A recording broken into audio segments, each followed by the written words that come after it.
1973 की शुरुआत। Vietnam war की आहट अभी भी जमीन पर गूंज रही है और कुछ वैज्ञानिक और सैनिक अज्ञात स्कल आइलैंड की खोज में निकलते हैं, मगर उनका सामना होता है उस दैवीय ताकत से जिसे दुनिया जानती है, किंग कॉन्ग। ये कहानी है प्रकृति बनाम मानव दिल और किंवदंती की। तो तैयार हो जाइए, क्योंकि ये सफर है जायंट एप की दुनिया में।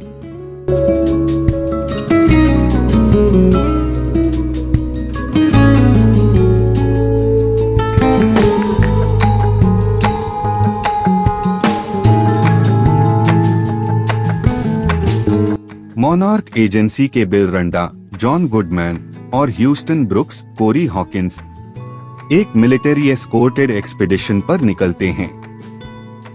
जेम्स कॉनराड टॉम हिडलस्टन नाम का एक ट्रैकर उन्हें गाइड करता है और मेसन वीवर ब्राय लार्सन एक कॉम्बैट फोटोग्राफर है जो इस अजीबोगरीब साहसिकता को अपनी कैमरे से कैद करना चाहती है। उन्हें अपना मिशन लगता है उथला, बट आइलैंड गहरा राज छुपाए हुए है। जैसे ही चॉपर उड़ती है, वह मूसलाधार युद्ध की तरह एलिफेंट साइज्ड स्कल क्रॉलर्स और जायंट ऑक्टोपस से भर चुकी है। और फिर पहली बार नजर आता है कॉन्ग, घने जंगल में उसकी सिलुएट एक्सप्लोसिव, मैजेस्टिक और जिंदा। कॉन्ग अपने टेरिटोरी का प्रोटेक्टर निकलेगा और ये केवल शुरुआत थी इंसानों और जानवरों की उस भयंकर लड़ाई की। टीम स्प्लिट हो जाती है और कॉनराड और वीवर खो जाते हैं। वहीं उन्हें मिलता है हैंक मार्लो, जॉन सी रेली, एक WWII पायलट जो 28 साल से आइलैंड पर स्ट्रैंडेड है।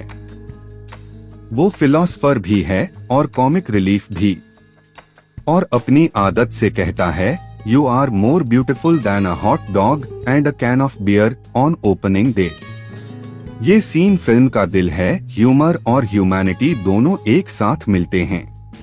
कॉनराड, वीवर और मार्लो मिलकर सर्वाइवर्स को इकट्ठा करते हैं, पर पैकर्ड, सैमुएल एल जैक्सन का मनोवृत्ति बदल जाती है, जिसे अपनी यातना और वियतनाम ट्रॉमा का बदला चाहिए। वो लगातार कॉन्ग को मारने की हनक रखता है, जबकि कॉनराड और वीवर केवल बचने की कोशिश कर रहे हैं। यह कहानी बन जाती है प्रकृति के खिलाफ मनुष्य का अट्टहास और उस लड़ाई का परिणाम। घातक जंगल और जायंट क्रीचर्स के बीच कॉनराड की ब्रेवरी और वीवर का कंपैशन एक दूसरे को अट्रैक्ट करता है। मेसन प्रतीक्षा करती है, लेकिन रोमांस पूरी नहीं होता, क्योंकि यहाँ स्टोरी स्वतंत्रता का, नेचर का और सर्वाइवल का है। ये स्मॉल स्पार्क ही रिलेशनशिप को रियलिस्टिक बनाता है, बिना फोर्स्ड ड्रामा के। सर्वाइवर्स एक नेटिव विलेज की ओर पहुँचते हैं, जहाँ वे एक शांत इंडिजिनस ट्राइब से मिलते हैं। Village 6 armed creature skull crawlers का डरास थी। कॉन्ग होता है इस इकोसिस्टम का प्रोटेक्टर। जब टैकिलर्स को शिकार करता है, तब इसे लोग सही नेता मानते हैं। पैकर्ड का ऑब्सेशन बढ़ता जाता है और वह अपने स्ट्रैटेजी तैयार करता है। कॉन्ग अंत में सर्वाइवर्स को सेफ जोन तक ले जाता है।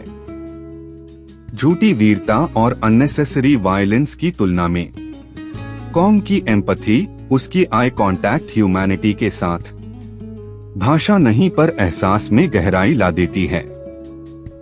जब सर्वाइवर्स हेलीपैड तक पहुंचते हैं, कॉनराड मेसन की ओर देखता है। उनकी यात्रा का फिजिकल और इमोशनल एंड मिलता है।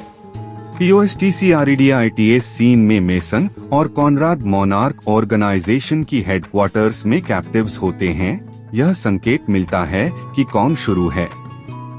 गॉडजिला, रोदन, मोथरा जैसे और मॉन्स्टर भी आने वाले हैं।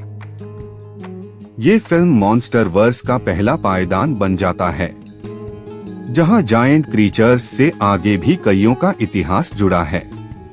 तो दोस्तों, ये थी कॉन्ग स्कल आइलैंड की कहानी, जहां एक्शन था, क्रीचर्स थे, डर था, लेकिन सबसे ज्यादा थी एम्पैथी। हमें दिखाया गया कि कभी कभी मॉन्स्टर ही इंसानियत का सबसे बड़ा प्रोटेक्टर होता है। अगर आपको वीडियो पसंद आया हो तो लाइक कीजिए, सब्सक्राइब कीजिए और बताइए कमेंट में आप कॉम के साथ या फिर पैकर्ड के साथ रहना चाहेंगे। मिलते हैं अगली बड़ी फिल्म की कहानी के साथ।